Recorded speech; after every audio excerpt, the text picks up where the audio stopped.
என் அன்பு குழந்தையே, இறைவனின் மனதில் இடம் பிடித்து விட்டாய். இதை இறுதி வரை முழுமையாக கேள்.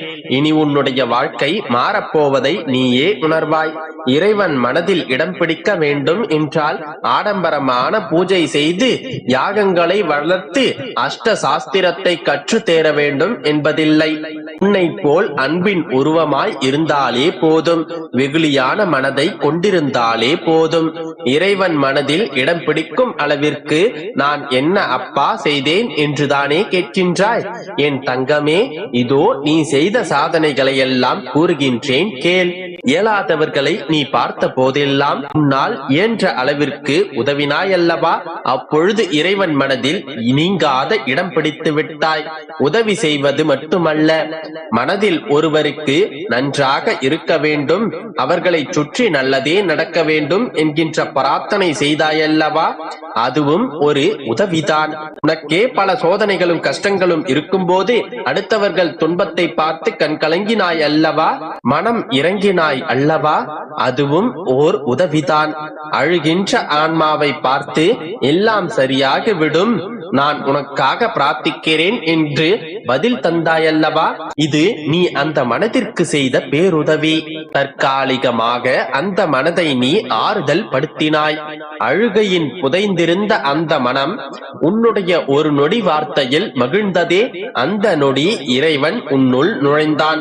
தெரிந்தோ தெரியாமலோ நீ மற்றவர்களுக்காக எப்போது நீ கவலைப்பட ஆரம்பித்தாயோ, மற்றவர்கள் மேல் நீ எப்போது பரிதாபப்பட ஆரம்பித்தாயோ, அப்போதே இறைவன் பார்வை உன் மீது விழுந்து விட்டது. அன்னதானம் செய்வது மட்டுமல்ல, அன்பு தானம் செய்வதும் மிகப்பெரிய புண்ணியம்தான். அதைத்தான் நீ முடிந்த வரையில் செய்து கொண்டும் இருக்கின்றாய். பிறரை வாழ்த்துவதற்கும் தேற்றுவதற்கும் ஒரு மனம் இருக்க வேண்டும். நீ கஷ்டத்தில் இருக்கும் போதுமே கூட மற்றவர்களின் கண்ணீரை துடைக்க உன்னுடைய கரங்கள் நீளுகின்றது. அன்பிற்கு வடிவமோ எல்லையோ இல்லை. அது செல்ல முடியாத மகத்துவம் கொண்டது. அந்த பேரன்பு உன்னுடைய மனதில் இருக்கின்றது. அங்கு இறைவனாகிய நான் வாழ்கின்றேன். மற்றவர்களை ஆறுதல் படுத்தியே சந்தோஷப்படுத்தி அதில் நீ மகிழ்ந்தாயல்லவா? அந்த உணர்வுதான் இறைவனின் வாசம் என்பதை அறிந்து கொள். இறைவன் குடிபுகுந்த இந்த மனதில் இனி துன்பம் இருக்காது. உன்னுள் ஒரு நம்பிக்கை பிறக்கும். உன் வாழ்க்கை மாறப்போகின்றது என்ற உன்னுடைய உள்ளுணர்வு தோன்றும். உன்னுடைய மனதில் இந்த எண்ணம் தோன்றிய உடனேயே உன்னுடைய வாழ்க்கை மாறும். உன்னுடைய கண் முன்னேயே நீ விரும்பியபடியே உன்னுடைய வாழ்க்கை மாறுவதை நீ உணரவும் தொடங்கி விடுவாய். என்னுடைய ஆசீர்வாதங்கள் உனக்கு எப்போதும் உண்டு. அதுவும் முழுவதுமாக ஆசீர்வதிக்கப்படுவாய். அன்றைக்கு உன்னுடைய கண்கள் கலங்கும். அப்பா, நான் வேண்டியதெல்லாம் தந்து விடுகிறாயே என்கின்ற ஆனந்தத்தில் கண் கலங்குவாய். உன்னை பற்றி தெரிந்து கொள்ள அதற்கான கேள்விக்கு பதிலை தேடி அலைந்து கொண்டிருக்கின்றாய். உன்னோடு நான் இருப்பதை மறந்து விட்டாயா? நான் இருக்கின்றேன். உனக்கான பதிலை நான் கூறுகின்றேன். காலத்தின் கட்டாயமும் உன்னுடைய நல்ல மனதும் தான் நான் உனக்கு தந்தையாகவும் நல்ல குருவாகவும் இருக்கின்றேன். அதுபோல நீ எனது குழந்தையாகவும் என்னுடைய பக்தனாகவும் கிடைத்தது நான் செய்த பாக்கியம். நம் இருவருக்குமான பந்தம் வார்த்தைகளால் விவரிக்க இயலாது. அது ஜென்ம ஜென்மமாக தொடர்ந்து கொண்டுதான் இருக்கின்றது. உன்னை புண்படுத்தி வருத்தமடைய செய்பவர்களை நான் பார்த்து கொள்கின்றேன். என்னிடம் விட்டுவிடு. இனி உனக்கான அனைத்துமே நான் செய்வேன். உன்னுடைய அப்பாவாக அம்மாவாக உன்னை என்னுடைய கண்களுக்குள் வைத்து பாதுகாப்பேன். ஏனென்றால் நீதான் என்னுடைய மனதில் இடம் பெற்று விட்டாயே. இனி உனக்கான நல்லதை நடத்தி தருவதே என்னுடைய வேலை. நம்பிக்கையோடு இரு, அனைத்தும் நல்லதாகவே நடக்கும். என் அன்பு குழந்தையே, நாள்தோறும் உன் அழுகையின் குரல் என் செவிகளுக்கு கேட்கின்றது. இன்று உன் அழுகுரலுக்கு பதில் சொல்லவும் ஒரு பேருண்மையை உனக்கு உணர்த்தவும் இன்று நான் வந்துள்ளேன். கேட்கிறாயா என் செல்லமே? தினந்தோறும் ஏதோ ஒரு கவலையில் நீ இருக்கின்றாய். எனக்கென்று யாருமே இல்லை, எனக்கென்று ஒன்றுமே இல்லை, என்னிடம் காசு பணம் கார் என்று எதுவுமே இல்லாததால் உறவினர்கள் கூட என்னை மதிப்பதில்லை. போது நான் தனிமரமாக நிற்கின்றேன். இந்த நிலை எப்பொழுது மாறும்? எனக்கு ஒரு நல்ல வழி காட்டுங்கள் அப்பா என்றுதானே கேட்கின்றாய்? என் பிள்ளையிடம் காசு பணம் என்று எதுவுமே இல்லாமல் போனாலும் நல்ல மனமும் குணமும் உண்டு. உடனே நல்ல குணத்தையும் மனதையும் யார் மதிக்கிறார்கள் அப்பா என்றுதானே கேட்கின்றாய்?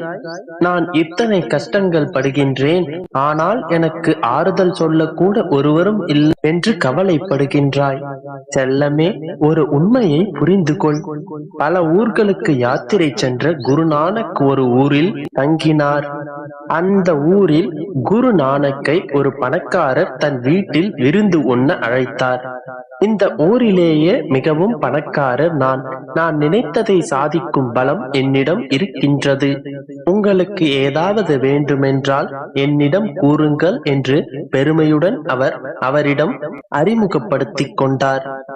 சற்று யோசித்த குருநானக், ரொம்ப நல்லது, அப்படியானால் எனக்கு ஒரு உதவி செய்ய வேண்டுமே என்று கேட்டார். என்ன சுவாமி, எதுவாக இருந்தாலும் தயங்காமல் என்னிடம் கேளுங்கள், நான் உங்கள் ஆசையை நிறைவேற்றுகிறேன் என்றார் அவர். உடனே குருநானக் தன் பையிலிருந்து ஒரு ஊசியை எடுத்து அந்த பணக்காரரிடம் கொடுத்தார். அந்த பணக்காரர் அதை வாங்கிக் கொண்டு, இந்த பழைய ஊசியை வைத்து நான் என்ன செய்ய வேண்டும் சுவாமி என்று கேட்டார். அதற்கு குருநானக், இதை பத்திரமாக வைத்துக் கொள்ளுங்கள், நாம் இருவரும் மேலுலகத்தில் சந்திக்கும் போது இதை கொண்டு வாருங்கள் என்றார். இறந்த பிறகு இந்த ஊசியை எப்படி கொண்டு வர முடியும் என்று கேட்டார் அந்த பணக்காரர். அவரை பார்த்து சிரித்த குருநானக், இந்த பூமியை விட்டு செல்லும் போது ஒரு சிறு ஊசியை கூட கொண்டு செல்ல முடியாத நிலையில் இந்த உலகை விட்டு செல்லும் போது ஒரு சிறு ஊசியை கூட எடுத்துச் செல்ல முடியாது என்று நீங்களே ஒப்புக்கொள்கிறீர்கள். ஆனால் நினைத்ததை சாதிக்க முடியும் என்று தற்பெருமை பேசுகிறீர்களே என்று கேட்டார். ஒருவர் செய்த நன்மை தீமை மட்டுமே அவர் இறந்த பிறகும் அவர் கூடவே வரும்.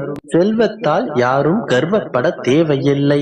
அதை இல்லாதவர்களுக்கு கொடுத்து உதவுங்கள், அதுதான் உண்மையான மகிழ்ச்சியை கொடுக்கும் என்று கூறினார் குருநானக். இதில் இருக்கும் உண்மையை நீ புரிந்து கொண்டாயா என் செல்லமே?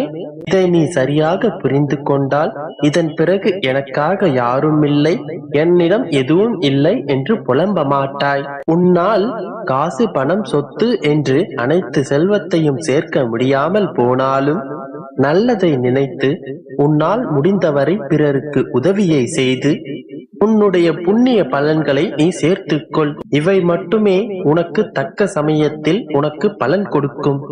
உனக்கு வேண்டியதை சரியான நேரத்தில் நான் உனக்கு கொடுப்பேன். இருப்பதை வைத்து மகிழ்ச்சியாக வாழ கற்றுக்கொள். நல்லதை நினை, நல்லதே நடக்கும்.